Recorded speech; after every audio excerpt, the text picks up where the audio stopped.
నీళ్లు, నిధులు, నియామకాలు అన్ని పుష్కలంగా ఉన్న రాష్ట్రం. నీళ్లు పుష్కలంగా ఉన్నాయి, కానీ పాలమూరు పంపులు ఆన్ చేయడు ముఖ్యమంత్రి, కన్నెపల్లి పంపులు ఆన్ చేయడు. ఎందుకు?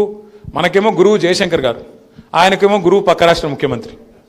పక్క రాష్ట్ర ముఖ్యమంత్రి గారు ఏం చెప్తే ఆయనకు అంత వాడడం తప్ప ఆయనకు ఇంకోటి తెలియదు ఈ ముఖ్యమంత్రి గారికి. తెలంగాణ ప్రయోజనాలు కానీ కనీసం జై తెలంగాణ అనడానికి కూడా మనసొప్పది ముఖ్యమంత్రికి. అట్లాంటి దౌర్భాగ్య పరిస్థితి వాళ్ళ తెలంగాణలో ఉండడం అనేది మనకెంతో బాధాకరం. రెండవది నిధులు మొత్తం ఢిల్లీకి ఇచ్చి రావడమే కదా. తెచ్చిందేముంది? మీరు ఢిల్లీకి 75 సార్లు పోయి ఏమీ లేదు. పైగా ఇంకా మీదికి భావదారిద్రపు మాటలు, చాలా దిక్కుమాలిన మాటలు, తెలంగాణ దివాలా తీసిన రాష్ట్రం అని చెప్పి దివాలా కోరు మాటలు. అందుకే జయశంకర్ సారు ఒకసారి ఇప్పుడు మళ్ళీ తిరిగి వస్తే ఇలాంటి సన్నాసులకు పాఠాలు చెప్తే బాగుండేమో అని అప్పుడప్పుడు అనిపిస్తుంది. ఇక్కడ మనం ఎన్ని చెప్పినా ఇవాళ చెవిటోని ముంగట శంఖ ముదినట్టు అవుతున్నది. ఎన్ని చెప్పినా కేంద్ర ప్రభుత్వం స్పష్టంగా పార్లమెంట్లో చెప్పినా అయ్యో అప్పులు చేయలేదురా కేసీఆర్, నువ్వు తప్పుడు మాటలు మాట్లాడుతున్నావు అని చెప్తే కూడా ఇవాళ చెవిటోడు ముందు శంఖ ముదినట్టు 3,50,000 కోట్ల అప్పులు కేసీఆర్ దిగిపోయినాడు. మొత్తం కేసీఆర్ ప్రభుత్వం చేసిన అప్పు 2,80,000 కోట్లేరా నాయన అని కేంద్ర ప్రభుత్వం ఆర్బీఐ లెక్కల ఆధారంగా చెప్తే కూడా కాదు 8,15,000, 9 లక్షలు, 12 లక్షలు, నోటికి ఎంత వస్తే అంత సొల్లుపురాను. అందుకే అప్పుడప్పుడు అనిపిస్తుంది ఇట్లాంటి సన్నాసులకు జయశంకర్ సార్ ట్యూషన్ చెప్తే కనీసం సిగ్గు తెచ్చుకుంటుండే కొద్దిగా అని అప్పుడప్పుడు అనిపిస్తుంది. వాళ్ళ లక్ష్యం అదే కదా. మీకు తాత్కాలికంగా భావ సారూప్యత లేకపోవచ్చు, కానీ ధ్యేయ సారూప్యత ఉండాలి, లక్ష్య సారూప్యత ఉండాలి. అది ఉన్నంతకాలం ఎవరినైనా సరే మనం ఎంకరేజ్ చేయాలి అని బలంగా వాదించేది ప్రొఫెసర్ జయశంకర్ గారు. ఇట్లా చెప్పుకుంటూ పోతే ఎన్నో ఉన్నాయి. అనుమానాస్పదంగా ఎవరైనా మాట్లాడితే తెలంగాణ ఉంటుందా సార్, ఇప్పుడైతే నిలుస్తుందా సార్, వయబిలిటీ ఉంటుందా సార్ అంటే ఒకటే మాట అనేది. ఒకనాడు 1948లో సర్ప్లస్ స్టేట్, 56లో సర్ప్లస్ స్టేట్, 69లో బీపీఆర్ విఠల్ గారని ఒక ఐఏఎస్ అధికారి, సంజయ్ బారు గారి తండ్రి, ఆయన రాసిన పుస్తకం చూపెట్టది తెలంగాణ సర్ప్లస్ కేస్ స్టడీ అనేది. తర్వాత మళ్ళీ 2001లో అదే బీపీఆర్ విఠల్ గారు మళ్ళొక కేస్ స్టడీ రాసినారు, Telangana still surplus. Telangana surplus అని 69లో రాసిన విఠల్ గారు మళ్ళీ 2001లో రాసిన మాట తెలంగాణ స్టిల్ సర్ప్లస్. ఇవన్నీ చూపెట్టి జయశంకర్ గారు ఇట్లా పుస్తకాలు ముంగట కొట్టి చెప్పేది, అయ్యా నేను చెప్తలేను, ఎకానమిస్టులు చెప్తున్నారు, చూడండి, నేర్చుకోండి, తెలంగాణ సమృద్ధిగా ఉన్న రాష్ట్రం అని చెప్పేది. ఇవాళ మొత్తం నిజంగా చెప్పాలంటే సమృద్ధిగా ఉన్న రాష్ట్రమే ఇది. నీళ్లు, నిధులు, నియామకాలు అన్ని పుష్కలంగా ఉన్న రాష్ట్రం. నీళ్లు పుష్కలంగా ఉన్నాయి, కానీ పాలమూరు పంపులు ఆన్ చేయడు ముఖ్యమంత్రి, కన్నెపల్లి పంపులు ఆన్ చేయడు. ఎందుకు? మనకేమో గురువు జయశంకర్ గారు, ఆయనకేమో గురువు పక్క రాష్ట్ర ముఖ్యమంత్రి.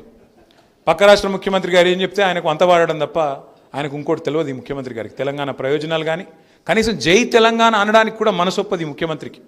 అట్లాంటి దౌర్భాగ్య పరిస్థితి వాళ్ళ తెలంగాణలో ఉండడం అనేది మనకెంతో బాధాకరం. రెండవది నిధులు మొత్తం ఢిల్లీకి ఇచ్చి రావడమే కదా. తెచ్చిందేముంది? మీరు ఢిల్లీకి 75 సార్లు పోయి ఏమీ లేదు. పైగా ఇంకా మీదికి భావదారిద్రపు మాటలు, చాలా దిక్కుమాలిన మాటలు, తెలంగాణ దివాలా తీసిన రాష్ట్రం అని చెప్పి దివాలా కోరు మాటలు. అందుకే జయశంకర్ సారు ఒకసారి ఇప్పుడు మళ్ళీ తిరిగి వస్తే ఇలాంటి సన్నాసులకు పాఠాలు చెప్తే బాగుండేమో అని అప్పుడప్పుడు అనిపిస్తుంది. ఇక్కడ మనం ఎన్ని చెప్పినా ఇవాళ చెవిటోని ముంగట శంఖ ముదినట్టు అవుతున్నది. ఎన్ని చెప్పినా కేంద్ర ప్రభుత్వం స్పష్టంగా పార్లమెంట్లో చెప్పినా అయ్యో అప్పులు చేయలేదురా కేసీఆర్, నువ్వు తప్పుడు మాటలు మాట్లాడుతున్నావు అని చెప్తే కూడా ఇవాళ చెవిటోడు ముందు శంఖ ముదినట్టు 3,50,000 కోట్ల అప్పులు కేసీఆర్ దిగిపోయినాడు.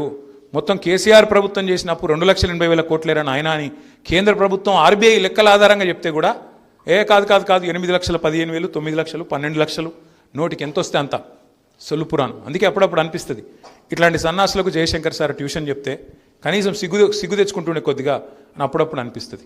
ఇక కొంతమందిగా సిగ్గుమాలిన మాటలు మా జగదీష్ అని కరెక్ట్గా చెప్పిండు. నిన్నగాక మొన్న ముఖ్యమంత్రి అంటాడు తెలంగాణలో అంటే ఇద్దరే మేధావులట. ఒక ఆయనట జైపాల్ రెడ్డి అట, జీవితం అయినాడు జై తెలంగాణ అని జైపాల్ రెడ్డి మేధావట. ఇంకొక ఆయన కేశవరావు అట. ఇక గది పరిస్థితి ఇవ్వాలి. మరి జయశంకర్ ఎడవాయే, విద్యాసాగర్ రావు ఎడవాయే, ఎంతమంది ఉన్నారు మేధావులు? ఒకరికి ఇద్దరు కాదు కదా బుద్ధిజీవులు, ఎంతోమంది ఉన్నారు.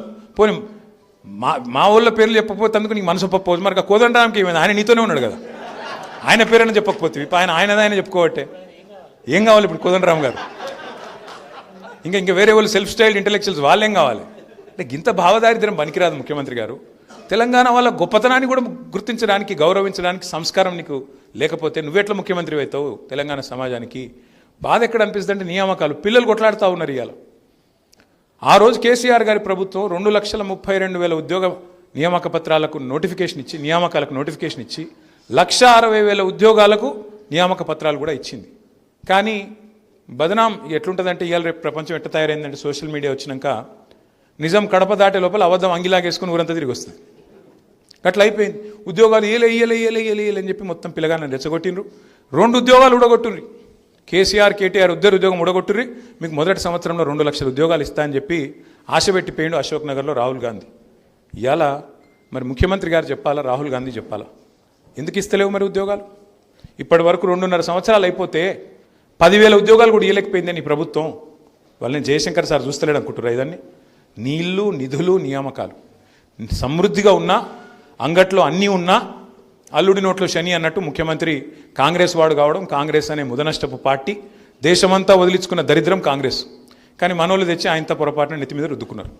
మరి ఆ దరిద్రానికి జయశంకర్ సార్ ఎప్పుడు చెప్పేది కాంగ్రెస్ గురించి, తెలంగాణకు నెంబర్ 1 విలన్, తెలంగాణకు శాశ్వత శత్రువు కాంగ్రెస్ అనే మాట నేనో లేకపోతే ఇంకొకరో చెప్పడం కాదు, జయశంకర్ సార్ నొక్కి వక్కానించేది. ఒక తరం కాదయ్యా, 3 తరాలను ముంచిండ్రు వీళ్ళు, దుర్మార్గులు వీళ్ళు. జవహర్లాల్ నెహ్రూ టు సోనియా గాంధీ దుర్మార్గులు, ఈ పార్టీ దుర్మార్గ పార్టీ అని చెప్పి పదే మాకు నూరిపోసింది జయశంకర్ గారు.